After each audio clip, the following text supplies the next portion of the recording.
오늘 본문은 우리에게 아주 익숙한 사건입니다. 하나님은 왜 아브라함에게 이삭을 번제로 바치라고 하셨을까요? 하나님께서 주셨잖아요. 이삭을 아브라함과 사라에게. 이미 사라가 생리가 끝나서 아이를 임신할 수 없었을 때 다시 사라의 몸을 살려내시고 100살이 된 아브라함, 90살이 된 사라에게 이삭을 주신 분이 하나님이에요.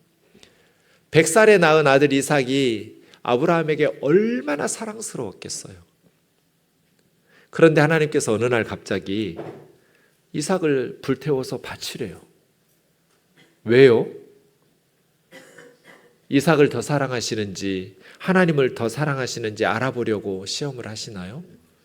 하나님이 100살의 아들 주시고 아버지가 아들 사랑하는 걸 시기 질투가 생겨서 누구를 더 사랑하는지 알아보시려고 아들을 바치라고 하셨을까요?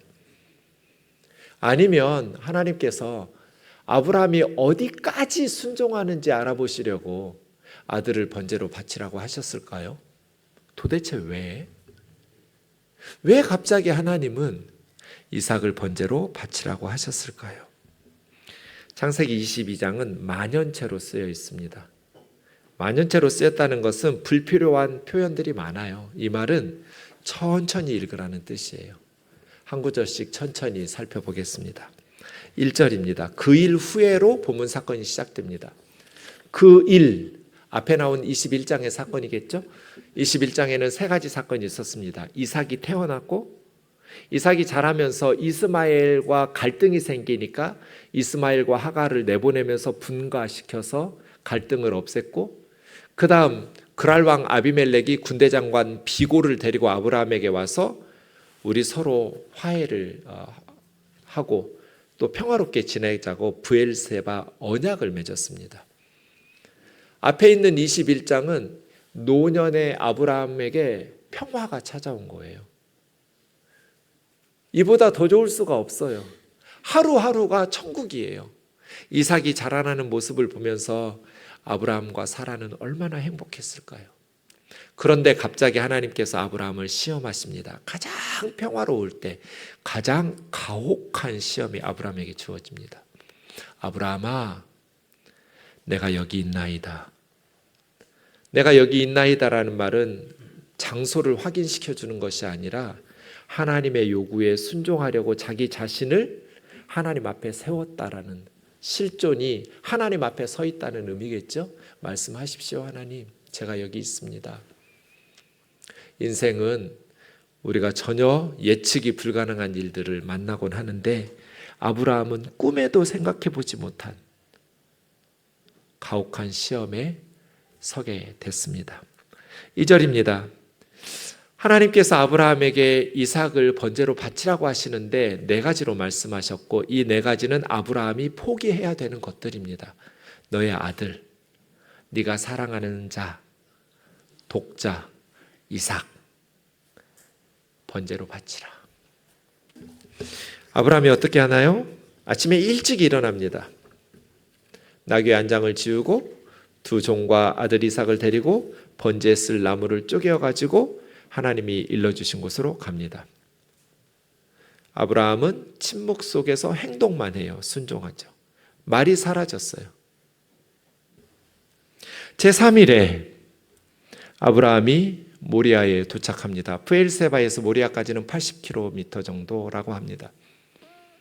3일 동안 아브라함은 돌아갈 수 있었어요. 자기 생각을 바꿀 수 있었어요. 하나님도 더 이상의 말씀이 없으셨고 아브라함도 침묵 속에 3일 동안 걸었어요.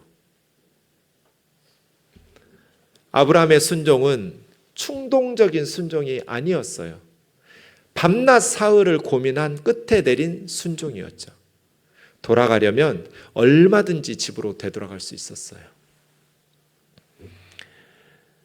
산 밑에서 두 종에게 여기서 나귀와 함께 기다리라, 방해 요소를 차단했어요. 그리고 종들에게 아이와 함께 가서 예배하고 오겠다. 아브라함은 아들을 죽인다, 살인하러 간다가 아니라 하나님께 예배한다라고 생각했어요. 예배하고, 그 다음 단어가 중요합니다. 우리가 너에게로 돌아올 거다. 내가 돌아오는 것이 아니라 우리가 돌아올 거다. 이것을 히브리서 11장 19절에서는 하나님께서 이삭을 죽은 자 가운데서 다시 살리실 줄로 생각했다고 해석했어요. 하나님이 이삭을 통해서 아들을 주시겠다고 약속하셨는데, 이게 히브리서 11장 18절이에요. 하나님이 이삭을 통해서 씨를 주신다 약속하셨는데 번제로 바치라고 하셨는데 아브라함이 순종한 것은 이삭을 죽은 자 가운데서 다시 살리실 줄로 생각하고, 나의 상식, 나의 이성으로는 이해가 안 되지만 하나님은 하시겠지 하고 순종했다는 거예요.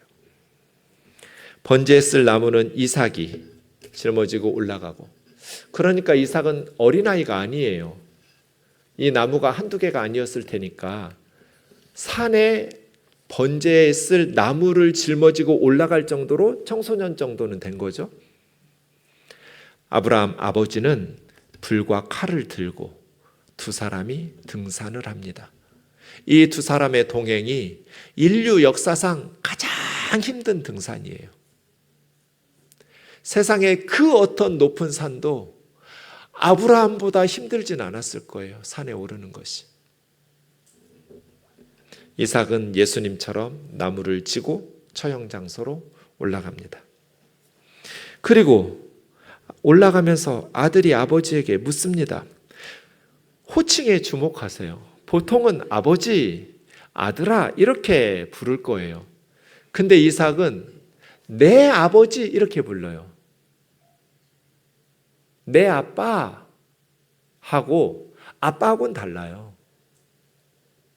아브라함도 아들아 라고 대답하지 않고 내 아들아, 내 아들아 이렇게 반복해서 말해요. 평소에 아버지와 아들 사이가 얼마나 좋았는지. 내 아버지, 아빠는 내 아빠지. 그럼 너는 내 아들이지. 나무와 불은 있는데, 불과 나무는 있는데 번제에 쓸 어린 양은 어디 있어요?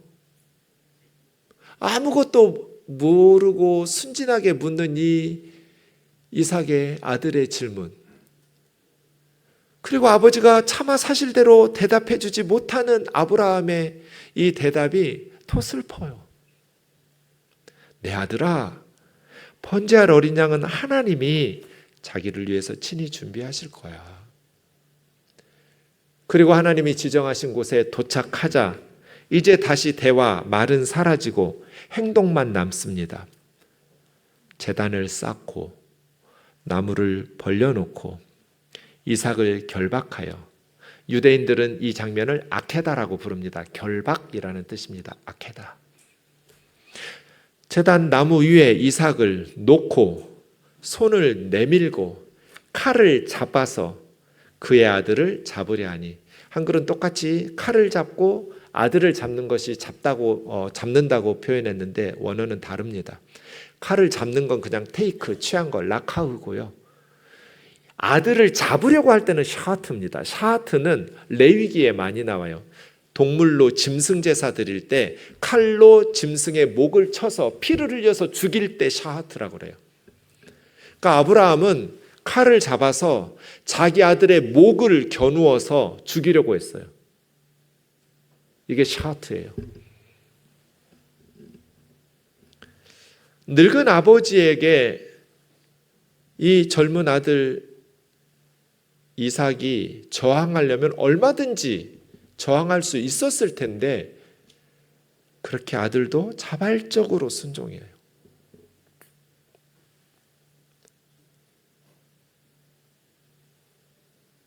이삭은 자기가 죽을 줄 몰랐어요. 번제할 어린 양은 하나님께서 준비하실 거야. 그렇게 산에 올라갔어요.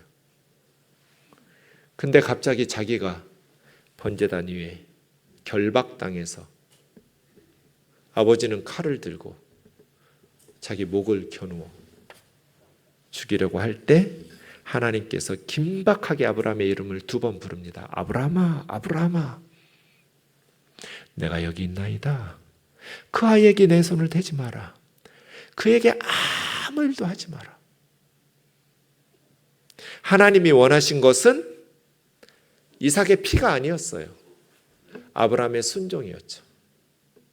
이삭의 생명을 원하신 것이 아니라 아브라함의 마음을 하나님이 원하신 거예요.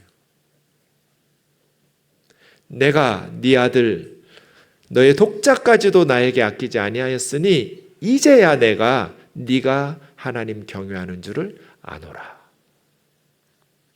하나님은 이렇게 경험해 보지 않으면 모르시는 분이에요? 하나님은 다 아시지 않았을까요? 아브라함이 어떻게 하는지? 그렇지 않아요. 성경에 보면 하나님도 숨죽여서 아브라함이 어떻게 할지 기다리신 거예요. 아브라함의 자유의지를 하나님은 존중하셨고, 신앙이라는 것은 말과 생각으로 하는 것이 아니라 몸으로 하는 거거든요. 우리가 생각으로 하나님의 말씀을 옳다고 인정하고 말로 그렇게 하겠다고 하는 데서 하나님이 우리의 하나님 경외를 아시는 것이 아니라 우리가 몸으로 말씀에 순종하는 것을 보시고 하나님은 우리를 아신다라고 말씀하실 거예요. 신앙생활은 몸으로 하는 거지 말이나 생각으로 하는 게 아니에요. 이 12절을 성경학자들은 주목해요. 하나님은 하나님을 위한 어떤 종교적인 열심으로도 타인의 생명을 파괴하는 행동을 허용하지 않으신다. 아브라함이 눈을 들어보니 한 숫양이 뿌리 수풀에 걸려 있어서 그 숫양을 가져다가 아들 이삭을 대신해서 번제로 드렸습니다. 아들을 대신하여, 이것이 성경 전체를 관통하는 핵심적인 사상입니다. 죄인들을 대신하여 죽으시는 하나님의 어린 양. 이제 아브라함은 슬픔과 고통의 제사가 아니라 안도와 감사의 축제로 하나님 앞에 예배했겠죠. 예배는 그런 것이죠. 감사와 축제회. 이제 이삭은 살아났고 이삭을 통해서 말씀하신 하나님의 약속은 계속 진행하게 된 것입니다. 그리고 마지막 14절입니다. 3일 동안에 이 사건을 묵상한 아브라함의 해석이 여호와 이레라는 표현에 나옵니다. 밤낮 사흘 동안 하나님이 내신 수수께끼를 모든 상식과 모든 합리성과 모든 윤리와 모든 신학과 모든 그동안 알았던 하나님에 대한 지식이 멈춘 그 자리에서 아브라함이 고뇌하면서 3일 동안 묵상하고 모든 사건이 끝나고 아브라함의 입에서 여호와 이레라는 말이 나왔어요. 그러니 여호와 이레라는 말은 이 사건에 대한 아브라함의 해석이에요. 여호와는 하나님의 거룩하신 이름이고요. 이르에라는 말은 라라는, 보다라는, 영어로 C예요. 보다. 아주 자주 나오는 기본 동사예요. 이 보다라는 라라는 동사의 미래형이에요. 그게 이르에예요. 그러니까 여호와께서 보실 것이다. 하나님이 보실 거야, 미래에. 이게 여호와 이레예요. 직역하면. 그것을 오늘날까지는 창세기가 편집되는 그 시간까지, 창세기가 쓰여지고 있는 그때까지 사람들이 그 사건을 여호와의 산에서 준비되리라 이렇게 하더라. 여호와의 산에서 준비하리라는 라라는 보다라는 동사의 미래형인데 이건 수동태예요. 그래서 보여질 것이다. 뭐가요? 숫양이 이삭 대신 번제물로 바칠 하나님의 어린 양이 보여질 것이다. 아브라함은 3일 동안 하나님의 수수께끼를 푸느라고 고뇌했었는데 여호와 이르에 하나님의 십자가 사건을 깨달았구나. 여호와의 산에서 보여질 것이다. 2절을 우리는 다시 살펴보아야 됩니다. 하나님께서는 제물 이삭과 장소 모리아산을 지정하셨어요. 아무 데서나 이삭 바치면 안 돼요. 내가 너에게 일러준 곳에 가서 바쳐야 돼요. 변경 불가예요. 모리아산이 어디예요? 역대하 3장 1절에 보면 예루살렘이에요. 그래서 브엘세바에서 예루살렘까지 80km인 거예요. 3일길. 솔로몬은 예루살렘 모리아산에서 성전을 지었어요.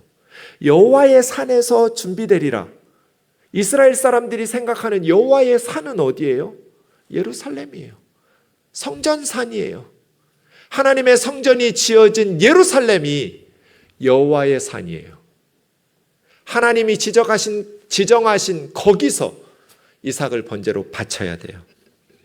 그렇게 보면 여호와 이레 모리아산은 인간이 하나님께 무언가를 바치는 장소가 아니라 하나님께서 인간들을 위해서 무언가를 준비하시는 산이에요. 그렇게 본문 2절을 다시 보시면 아들 이삭을 모리아산에서 번제로 드리라는 것은 하나님의 성품에 맞지 않는 것처럼 보여요. 비윤리적이에요. 그런데 이것이 하나님의 성품이에요.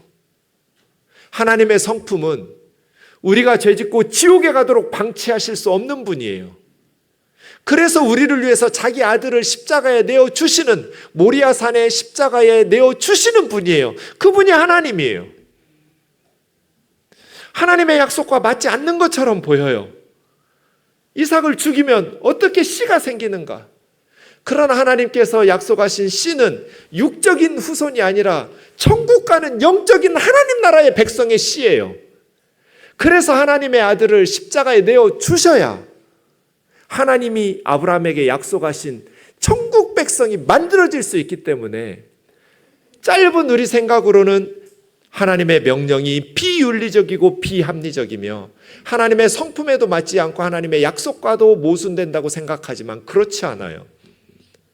하나님은 그런 분이에요. 세상에서 가장 오르기 힘든 산은 아브라함이 오른 것이 아니라 하나님 아버지가 오르신 거예요. 아브라함은 아들을 죽이려다가 살려서 돌아왔지만 아들을 살리지도 못하고 자기 손으로 죽이신 분이 하나님이에요. 자기 아들을 벌거벗겨서 십자가에 못 박아 자기 손으로 죽이신 분. 십자가 사건을 하나님은 아브라함에게 알려주고 싶으셨어요. 말도 안 되는 명령이에요. 어떻게 아버지가 아들을 죽여요? 모순이에요. 전혀 일관성이 없어요. 그 일을 하나님이 하신 거예요.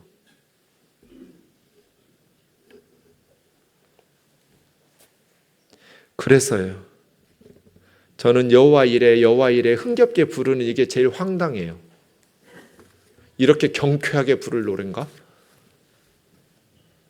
주님 내 길 예비하신다고 막 기뻐하면서 주님 내 길 예비하시니 나 기뻐합니다. 여호와 이레 나 기뻐합니다. 로마서 10장 2절이 생각나요. 올바른 지식을 모르고 부르는 노래. 여호와 이레의 뜻을 알면 울면서 불러야 돼요. 아들을 죽이는 아버지의 가슴 찢어지는 이야기가 여호와 이레예요. 로마서 5장 7, 8절이죠. 의인을 위하여 죽는 자가 쉽지 않고 선인을 위하여 용감히 죽는 자가 혹 있거니와 우리가 아직 죄인 되었을 때 그리스도께서 우리를 위하여 죽으심으로 하나님께서 우리에 대한 자기의 사랑을 확증하셨느니라. 그게 모리아산의 비밀이에요. 좋은 믿음은 어떤 믿음인가? 하나님의 뜻을 바르게 알고 그 뜻대로 살아가는 믿음이 좋은 믿음이에요. 좋은 믿음을 위해서는 하나님의 뜻을 바르게 알아야 되고 그러려면 성경을 바르게 해석해야 돼요. 지금 유대인들이 왜 그 땅에 돌아가서 전쟁하고 있을까요? 왜 제가 로마서 10장 2절에서 아직도 이스라엘 사람들은 벗어나지 못했다고 말할까요? 성경 해석이 틀렸기 때문이에요. 유대인들이 가장 존경하는 랍비 성경 해석가가 프랑스 사람인 유대인 랍비 라쉬라는 사람이에요. 랍비 실로모 이츠하크를 줄여서 라쉬라고 우리는 불러요. 11세기 사람이에요. 율법을 해석한 미드라시와 탈무드의 가장 권위 있는 해석자가 랍비예요. 그리고 현대에 있어서는 이 창세기 랍비 주석을 쓴 사람이 나움 사르나라는 사람이에요. 라시도 그리고 나움 사르나도 창세기 22장을 어떻게 해석하는가? 여호와의 산, 예루살렘의 그 거룩한 산에서 우리 이스라엘은 하나님 앞에 제사 드리게 될 것이다. 하나님께서 그 예배를 보실 것이다. 그러니 그 땅으로 돌아가야죠. 135년에 이스라엘과 로마가 전쟁을 했어요. 2차 전쟁이에요. 바르코바 전쟁이라고 그래요. 유대의 장군이 바르코바였어요. 바르코바 전쟁에서 이스라엘이 패배하고 로마가 승리한 후에 로마가 135년에 팔레스타인에서 유대인들을 쫓아냈어요. 추방시켰어요. 그 이후로 135년부터 이스라엘 사람들은 팔레스타인에서 살지 못하고 전 세계로 흩어져서 살았어요. 1948년까지. 그리고 갑자기 팔레스타인에 돌아와서 1800년 전에 우리 조상들 땅이야 내놔 하고 지금 들어가서 눌러 살고 있는 거예요. 1800년 동안 살았던 사람들이 땅을 빼앗기고 어떻게 전쟁을 안 해요? 전쟁이 끝날 수가 없어요. 중동에서. 왜요? 그들의 성경 해석이 틀렸기 때문이에요. 나움 사르나나 랍비 라시처럼 그 땅에서 하나님 앞에 우리가 예배하는 걸 하나님이 보게 될 것이다. 거룩한 산에서 하나님이 이스라엘의 예배를 받으실 것이다. 그래서 알 아크사 모스크 무슬림 사원 허물고 제3성전 짓겠다고 하는 거잖아요. 아니에요. 랍비들의 해석에 잘못된 점이 뭐예요? 순양이 빠졌어요. 순양. 모리아산의 제사는 아들 대신에 하나님 앞에 번제로 드릴 순양에 있어요. 이걸 보고 예수님이 말씀하신 것처럼 여호와 이르되 너희 조상 아브라함은 나의 십자가의 때를 보고 기뻐하고 즐거워했다. 사람들의 죄를 위하여 죽으시는 하나님의 어린 양, 여호와의 산에서 준비하시는 하나님의 어린 양 말이에요. 세상 죄를 지고 가는 하나님의 어린 양. 이것을 깨닫지 못하고 유대인들은 아직도 그 땅에 들어가서 하나님 앞에 성전 짓고 예배 드리겠다고 하니까 전쟁이 끝날 수가 없어요. 그들이 미성숙한 신학과 육적인 성경 해석에서 머물러 있기 때문이에요. 예수님이 말씀하신 것처럼 이 성전을 헐라 내가 사흘 만에 다시 일으키리라. 사람들 손으로 짓는 거룩한 성전 건물은 없어요. 성지 순례 아니에요. 내가 사흘 만에 다시 일으키리라. 십자가에 죽으시고 사흘 만에 부활하신 예수님이 친히 지으시는 새로운 성전. 예수 믿는 사람들이 거룩한 성지고 예수님이 우리 안에 거하시고 하나님의 영 성령이 우리 안에 거하시기 때문에 하나님의 백성이 가는 모든 땅이 성지예요. 이렇게 성숙한 하나님의 뜻, 하나님의 말씀을 제대로 해석해서 예수 그리스도의 십자가 사건을 가르쳐 주시는 것이고 예수 그리스도의 십자가를 통해서 인간들의 죄가 생명을 얻고 용서받을 수 있다는 것을 보여주시는 그 과정 속에 아버지 하나님의 마음이 얼마나 고통스러운지를 아브라함에게 깨우쳐 주시는 말씀이 모리아산이에요. 그걸 깨닫지 못하고 전쟁을 불사하고 그 땅에서 어떤 희생도 다 감내하면서 그곳에서만 하나님께 예배드리겠다고 하는 건 어리석은 해석이에요. 좋은 믿음은 어떤 믿음인가? 하나님의 뜻을 바르게 알고 순종하는 믿음이에요.